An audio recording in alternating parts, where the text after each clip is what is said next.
It was one of the 10 most deadly cyclones in modern times, and definitely the most ferocious to have hit Myanmar. Cyclone Nargis struck the Irrawaddy Delta in the evening of May the 2nd, 2008, with winds of up to 140 kilometers per hour. More than 130,000 people lost their lives or were recorded missing. 2.4 million people were affected, losing family members, houses, boats, farms, animals, and entire livelihoods. Less than 2 weeks later, an earthquake measuring 7.9 on the Richter scale shook the Sichuan province of China. More than 70,000 people were killed and 370,000 injured. 2 major disasters had hit Asia within a few weeks, causing death, devastation, and despair. The Red Cross and Red Crescent responded immediately to both disasters. Lives were saved thanks to the presence of trained first aiders, relief workers, and pre-positioning of relief items in many areas. However, it was immediately clear that more lives could have been saved if communities were better prepared. They were not properly equipped for receiving and understanding early warning messages, had poor evacuation plans, and had identified too few emergency shelter locations. The impact of both disasters was aggravated by community practices, like destroying Myanmar's protected mangrove forests for firewood, and in China by the poorly regulated construction. As a result, many residential buildings and schools collapsed, causing unnecessary deaths of children and adults. While it is difficult to prevent disasters, some, but of course not all, can be predicted. Our aim is to undertake actions before a disaster strikes to reduce its ultimate impact. We do this through actions at the community level, focusing on creating awareness within the members of the communities, undertaking actions in other sectors such as health initiatives, and preparing emergency preparedness plans. The strength of the Red Cross and Red Crescent lies within its network of volunteers. These are the people who are there before a disaster, during a disaster, and after disaster strikes, helping communities rebuild and build safer conditions for their livelihoods. The way that we do this ultimately is through working with local governments in the planning of actions, in the implementing of actions, and hopefully creating sustainability for the future. The sheer forces of nature make it unrealistic to rule out any casualties and the destruction of infrastructure. But the Red Cross aims to mitigate the risk and to reduce the impact by undertaking work before a disaster happens. Preparing for disasters also means to take changing weather patterns into account. It's a fact that more and more disasters are weather-related, and that flooding, cyclones and typhoons now strike areas that have never been hit before. In some areas, these calamities are reoccurring events, but their impact has increased over the past few decades. The mighty Mekong River is a case in point. It is a source of livelihood for millions of people, but it can also be a source of death, particularly every year in the rainy season. It swells and overflows, bringing much-needed nutrients for agricultural production. At the same time, it causes severe floods. Red Cross volunteers have been trained to monitor the water level on markers placed in the river. These data are collected from point to point and transferred to the Mekong River Commission for National Early Warning. The volunteers are instructed to issue warnings once the water reaches dangerous heights. The volunteers have also been trained to organize and assist with evacuation and relief in times of flooding. During the dry season, the volunteers teach villagers on how to prepare for emergencies. This includes identifying safer areas for people, food, as well as providing training in first aid, hygiene, and health, including the danger of dengue fever and malaria. The Red Cross has planted more than 20,000 hectares of mangrove forests in 8 coastal provinces in Vietnam. The trees help to reverse the negative effects of unregulated development. Even more importantly, mangroves are proven to reduce the impact of typhoons and storms, which batter Vietnam's long coastal line each year.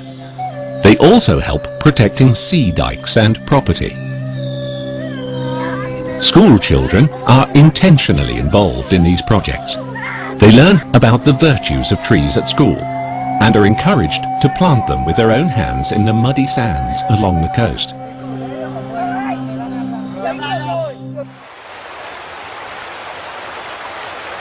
It is almost impossible to directly measure the positive effects of disaster preparedness, but the impact of Typhoon Durian by the end of 2006 gave a clear indication. In terms of strength, it was the most destructive typhoon for a decade. It left thousands homeless in Vietnam, but only 68 people have lost their lives. 9 years earlier, the comparable Typhoon Linda claimed over 3,000 lives in the same area. The main reason why so few people died in 2006 was that the early warning system had worked. More than 600,000 people had been evacuated to shelters before the typhoon hit the area. On February 2007, it was the first time my community also got the flooding. It never happened before.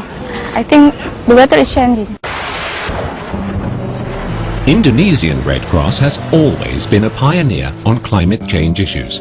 It is part of a network comprising the Ministry of Environment, the National Meteorological Office, and several other agencies. This network strives to reduce the impact of weather-related disasters. The Red Cross is in the forefront, not only for relief and rescue, but also for preparedness and mitigation. Activities span from preventing outbreaks of dengue fever to very basic but efficient measures such as raising the doorsteps of houses in the poor areas of Jakarta. With these, the impact of the yearly occurring floods can be alleviated. Based in the Netherlands, the Red Cross and Red Crescent Climate Change Centre works closely with Red Cross in Indonesia. The centre assists educating and informing the public through community-based disaster preparedness and risk reduction programs. This is the aim of our work, not only in Indonesia, but across the entire region. We're not only focused with the large disasters that have huge impacts and make the headlines, but we are more concerned with the smaller disasters that happen each day and have just as great an impact on those people affected. The Red Cross always works in close cooperation with local communities. Experience has shown that the best way to achieve a reduction of disaster risk is through empowering individuals and communities to take the lead in deciding their own future. They identify their own ways in which they can live in harmony with the environment. One example is Laos. Red Cross staff and volunteers assisted community members to identify the risks within their village. They helped the villagers to understand how they have addressed these issues in the past and how they can better do it in the future. It is often the very simple actions that have a huge impact, like identifying safe evacuation points or raising the level banks. The villagers can complete these actions independently or with the assistance from local authorities or the Red Cross. Another example is the Philippines. Like its neighbours, the country has made great progress towards developing self-sufficiency in dealing with any kind of disasters. Red Cross volunteers in the Philippines use modern technology like GPS to access government land zone planning. They also use traditional local knowledge passed down through generations to reduce the risk and impact of future disasters.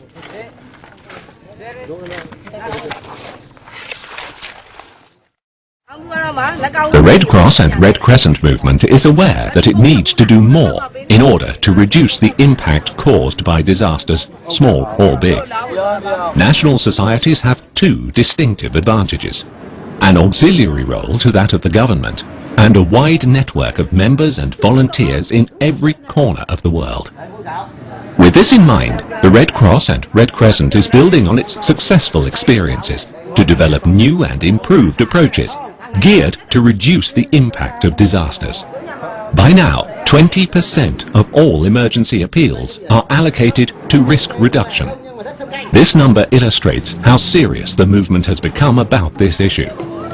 To reach the aim of building stronger and more resilient communities, our partners, such as those responsible for local planning, need to adopt disaster risk reduction with the same urgency as the Red Cross. The need for increased preparedness is strong and undisputed. Through the past few decades, the number of natural disasters and weather-related hazards has more than doubled. This trend is expected to continue.